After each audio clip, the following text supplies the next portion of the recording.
Baik adik-adik, di video kali ini kembali kita akan membahas sebuah soal ya, masih berkaitan dengan materi usaha dan energi. Nah, khususnya kali ini kita akan berbicara tentang energi kinetik dan gerak parabola. Sebuah benda ditembakkan miring ke atas dengan sudut elevasi 60 derajat dan dengan energi kinetik 400 Joule. Nah, berarti di sini bendanya bergerak parabola ya, karena ada sudut elevasi. Jika gravitasi 10 meter per sekon kuadrat, maka energi kinetik benda saat mencapai titik tertinggi adalah berapa Joule. Nah, adik-adik, kalau soal ini kita gambarkan ya, berarti di sini kita punya sebuah benda. Nah, benda ini kita tembakkan dengan kecepatan awal membentuk sudut 60 derajat ya terhadap horizontal. Maka nanti benda ini akan bergerak parabola. Kalau kita gambarkan kurang lebih seperti ini ya bentuknya ya.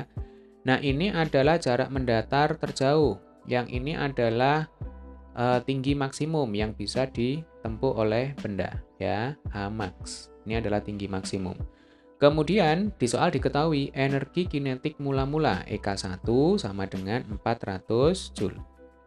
Ingat ya, yang namanya energi kinetik itu adalah energi yang dimiliki setiap benda karena benda itu bergerak dengan kecepatan tertentu. Nah, rumus dari EK adalah setengah mv kuadrat. Tentu kalian sudah sangat familiar ya, Dik ya, dengan rumus ini. Jadi V itu adalah kecepatan. Selama V-nya tidak sama dengan 0, maka EK dari sebuah benda itu dapat dipastikan tidak akan sama dengan 0. Ya, jelas ya. Oke, sekarang kita kembali ke sini ya. Jadi yang namanya gerak parabola itu adalah perpaduan antara gerak lurus beraturan pada sumbu X dan gerak vertikal ke atas pada sumbu Y. Maka nanti V0 itu bisa kita uraikan ya menjadi V0X berarti V0 cos theta ya. Jadi kalau yang dekat dengan sudut itu kita gunakan cos. Maka nanti V0Y-nya saya tulis ini ya sama dengan V0 sin theta. Nah, ingat kalau pada gerak lurus beraturan, salah satu cirinya adalah kecepatannya itu selalu konstan. Jadi di sumbu X, karena gerak lurus beraturan, di sepanjang pergerakan benda, maka nanti VTX-nya sama dengan V0X, termasuk di titik tertinggi. Ya, nanti VTX ini akan sama dengan V0X, sama dengan V0 cos theta. Sehingga kalau kita ditanyakan berapakah EK2, ini jelas tidak sama dengan 0, karena VTX-nya tidak sama dengan 0. Ya.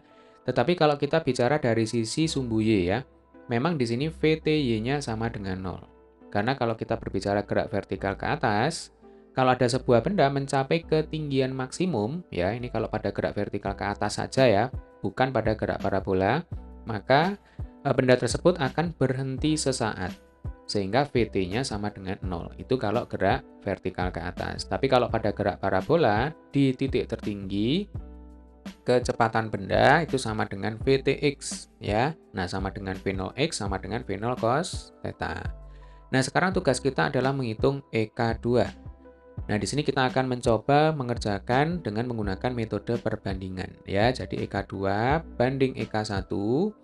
Nah, seperti biasa kalau kita mau membandingkan, maka kita coret dulu variabel angka atau konstanta yang tidak berubah. Kita tulis dulu ya, jadi EK sama dengan setengah kali M kali V kuadrat.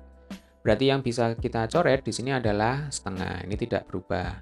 Ya, kemudian massa benda juga tidak berubah.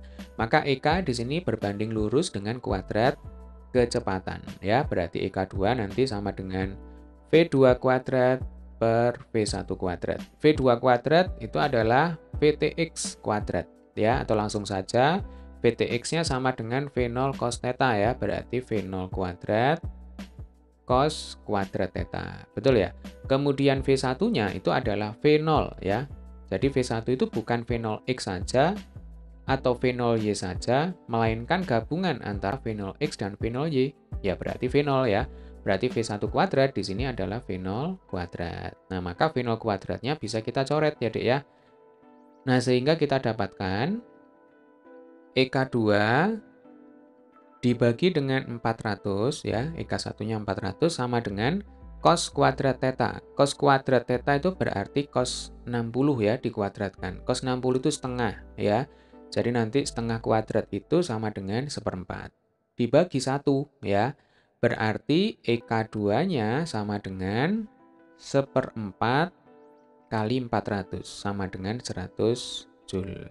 Nah, ini adalah besarnya energi kinetik yang dimiliki oleh benda ketika benda itu berada pada titik tertinggi pada gerak parabola.